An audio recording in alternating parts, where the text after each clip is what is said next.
Hello friends. ये video मैंने महाकाल के ऊपर बनाया है। महाकाल उज्जैन में स्थित है। महाकालेश्वर ज्योतिर्लिंग के बारे में कुछ रोचक जानकारियां मैं आपको देना चाहता हूं। आप कृपया इसको सुनें। मध्य प्रदेश राज्य के उज्जैन नगर में स्थित महाकालेश्वर मंदिर को सभी जानते हैं।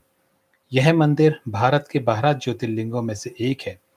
ज्योतिर्लिंग मतलब वह स्थान जहां भगवान शिव ने स्वयं स्थापित किए थे। पुराणों, महाभारत और कालिदास जैसे महाकवियों की रचनाओं में इस मंदिर का मनोहर वर्णन मिलता है। पुराणों में शिव का नाम रुद्र रूप से आया है। रुद्र संहार के देवता और कल्याणकारी हैं। विष्णु की भांति शिव के भी अनेक अवतारों को वर्णन पुराणों में प्राप्त होता है। शिव की महत्ता पुराणों के अन्य सभी देवताओं में सर्वाधिक है।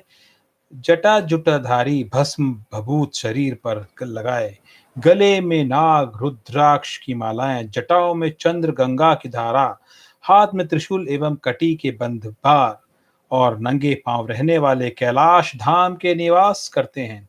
पार्वती उनकी पत्नी अथवा शक्ति है। गणेश और कार्तिक के वे पिता हैं। यूं तो इस मंदिर का काफी महत्व है। यहाँ भक्तों का तांता लगा रहता है, लेकिन इस बात को बहुत कम लोग जानते हैं कि भगवान महाकालेश्वर ज्योतिर्लिंग की उत्पत्ति कैसे हुई थी। आज हम आपको बताते हैं कि सूर्य देव की 12 राशियों में से प्रकट हुए थे ज्योतिर्लिंग। 12 राशियों में प्रकट हुए थे ज्योतिर्लिंग। कहा जाता है कि जब सृष्टि का निर्माण हुआ था, उस समय सूर्य की पहली 12 राशियां धरती पर गिरी। उनसे 12 ज्योतिर्लिंग का बने।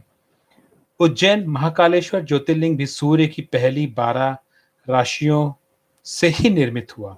तब से बाबा महाकालेश्वर की पूजा उज्जैन में होती है। उज्जैन की पूरी भूमि का असर भूमि कहा जाता है, यानी शमशान की भूमि। भगवान महाकाल का मुख्य दक्षिण दिशा की ओर है। इसलिए भी तंत्र क्रियाओं की दृष्टि से उज्जैन महाकाल मंदिर और बेहद खास महत्व है। महाकाल की नगरी में हरसिद्धि, काल भैरव, विक्रांत भैरव आदि भगवान विराजमान हैं। उज्जैन में महाकालेश्वर मंदिर परिसर में कई देवी देवताओं के कई मंदिर हैं। महाकाल बाबा के दर्शन के लिए मुख्य द्वार से गर्भगृह तक कतार में लगातार श्रद्धालु पहुंचते हैं। मंदिर में इस प्राचीन काल का कुंड भी है। यहाँ स्नान करने के से पवित्र होने और पाप व संकट नाश होने के बारे में कहा जाता है। महाकालेश्वर मंदिर 3 खंडों में है। नीचे वाले हिस्से में महाकालेश्वर स्वयं है, बीच के हिस्से में ओमकारेश्वर है, ऊपर के हिस्से में भगवान नागेश्वर है। भगवान महाकालेश्वर के गर्भगृह में माता पार्वती, भगवान गणेश एवं कार्तिकेय की मूर्ति के दर्शन किए जाते हैं। जानकारी के लिए आपको बता दें कि भगवान श्री कृष्ण ने भी अपनी शिक्षा उज्जैन से ही ग्रहण की थी। उज्जैन की खासियत प्राचीन काल से ही धार्मिक नगरी के तौर पर देखी गई है। यहाँ लंबे समय राजा महाराज विक्रमादित्य का शासन था। आपको बता दें कि बाबा महाकाल सृष्टि की उत्पत्ति के साथ स्वयं प्रकट हुए थे। आज भी उज्जैन के राजा महाकाल ही हैं। बाबा महाकाल के बारे में एक कथा प्रचलित है जो आज भी सच है। पहले किसी भी राजा का महाराजा महाकाल की नगरी उज्जैन में ठहरने की इजाजत नहीं थी। ऐसा इसलिए था क्योंकि जहां जाता है कि सदियों पहले कोई और राजा एक रात यहां गुजारे ले तो उसे अपनी सल्तनत गंवानी पड़ती थी। इसी वजह से महाकाल की शरण में रहने के लिए सिंधिया राजघराने के महल बनवाया। उस समय में सिंधिया राजघराने ने उज्जैन में काली दे महल अपने ठहरने के लिए बनवाया था। कहा जाता है उज्जैन आने पर सिंधिया महाराज इसी महल में ठहरा करते थे। आज भी प्रधानमंत्री और मुख्यमंत्री रात के समय उज्जैन में नहीं रुकते हैं। साथ ही कांग्रेस सांसद ज्योतिरादित्य सिंधिया भी इन नगरी में रात के समय नहीं रुकते हैं। यह कथा आज भी उस जमाने की तरह ही सच है। आज भी उज्जैन के राजा बाबा महाकाल ही है। क्यों होती है भस्म आरती, मैं आपको बताता हूं।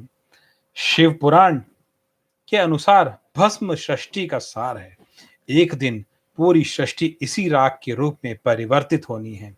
सृष्टि के सार भस्म को भगवान शिव सदैव धारण किए रहते हैं। इसका अर्थ है कि एक दिन यह संपूर्ण सृष्टि शिवजी में विलीन हो जाएगी। भस्म तैयार करने के लिए कपिला गाय के गोबर के बने कंडे, शमी, पीपल, पलाश, बड़, अमलतास और बेर के वृक्ष की लकड़ियां को एक साथ जलाया जाता है। इस दौरान उचित मंत्रोच्चार भी किए जाते हैं। इन चीजों को जलाने पर जो भस्म प्राप्त होती है उसे कपड़े से छान लिया जाता है। इस प्रकार तैयार की गई भस्म भगवान शिव को अर्पित की जाती है। कैसे मिलेगी हमें पापों से मुक्ति? सुनिए, ऐसी मान्यता है कि शिवजी को अर्पित की गई भस्म का तिलक लगाना चाहिए।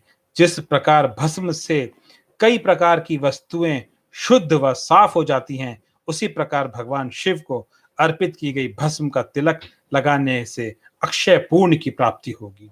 साथ ही कई जन्मों के पापों से भी मुक्ति मिल जाएगी। महाकाल की पूजा में भस्म का विशेष महत्व है और यही इनका सबसे प्रमुख प्रसाद है।